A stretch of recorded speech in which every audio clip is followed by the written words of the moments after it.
एक और काम हम करना चाहते हैं कि ईस्ट इंडिया कंपनी आई थी लूटने के लिए। अब आजादी के 62 साल में 5000 विदेशी कंपनी आ गई लूटने के लिए। Pepsi Cola, Coca Cola, Colgate, Palmolive, Procter and Gamble, Reckitt and Colman, ये सब विदेशी कंपनियां ऐसे ही लूट रही हैं जैसे ईस्ट इंडिया कंपनी लूटती थी। इनको भी हम भगाना चाहते हैं। जैसे ईस्ट इंडिया कंपनी को भगाया वैसे ये पेप्सी कोक को भी भगाना चाहते हैं। उसके लिए स्वदेशी आंदोलन इस देश में फिर पैदा करना चाहते हैं। एक बार स्वदेशी आंदोलन लोकमान्य तिलक ने शुरू किया था, महात्मा गांधी ने किया था, विनायक दामोदर सावरकर ने किया था।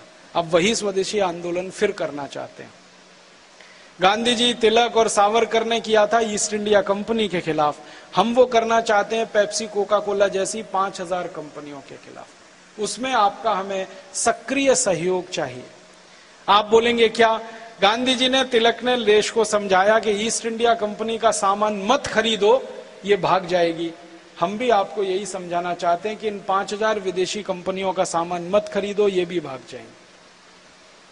Pepsi Cola, Coca Cola, Colgate, Hindustan Lever, Procter and Gamble, Reckitt and Colman, इन कंपनियों का सामान मत खरीदिए। इनके स्थान पर सिर्फ स्वदेशी सामान खरीदिए, देशी सामान खरीदिए।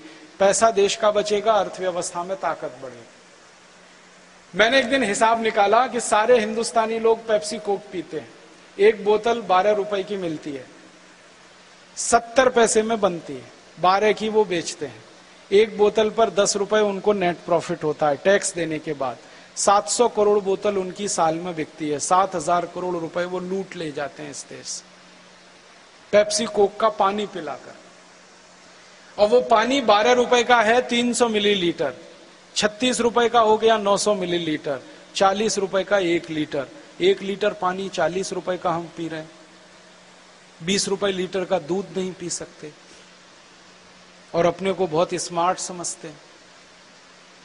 और जो पेप्सी कोक का पानी पी रहे हैं उसको पीने में मजा नहीं आता। नाक में जलन, गले में जलन, पेट में जलन, आंखों से आंसू निकलते हैं, फिर भी गटागट पीते रहते हैं। कुछ लोग कहते हैं कि वो बेस्ट क्वालिटी है क्योंकि अमेरिका से आया है। उसकी क्वालिटी एक दिन पता की तो पता चला उसमें एसिड मिलाते हैं, फास्फोरिक एसिड। ये वही एसिड है जिससे संडास साफ करने वाला फिनाइल बनाते हैं। हमारे घर में हार्पिक बनता है, फिनाइल बनता है, वो जिस एसिड से बनता है उसी से पेप्सी कोक बनता है।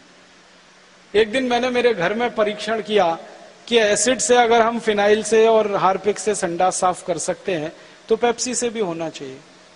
क्वालिटी दोनों की एक ही है। मैंने करके देखा, बहुत अच्छा साफ होता है, बहुत अच्छा। 1 महीने मैंने मेरा टॉयलेट साफ नहीं किया। एक बोतल पेप्सी कोला लाके स्प्रे किया, 20 मिनट के बाद पानी से धोया, टॉयलेट पॉट झकाझक सफेद, एकदम व्हाइट एंड व्हाइट। उस दिन से मैंने एक विज्ञापन शुरू किया, ठंडा मतलब टॉयलेट क्लीनर। अब ये पढ़े लिखे इडियट क्लास के लोग इसी टॉयलेट क्लीनर को पीते हैं। अकेले नहीं पीते, घर में आने वाले मेहमान को भी पिलाते हैं। एक तरफ कहते हैं अतिथि देवता होता है, देवताओं को ही संडास साफ करने का पानी पिला। कुछ अतिथि तो ऐसे घर में आते हैं, घुसते ही कहते हैं ठंडा लाओ, माने टॉयलेट क्लीनर पिलाओ हमको। मत पीजिए, अच्छा नहीं, क्वालिटी बहुत खराब। मैं आपको सच्ची जानकारी देता हूं। मैं महाराष्ट्र के विदर्भ एरिया में बहुत दिन रहा। वहां कपास की फसल होती है, कपास पे कीड़े बहुत लगते हैं।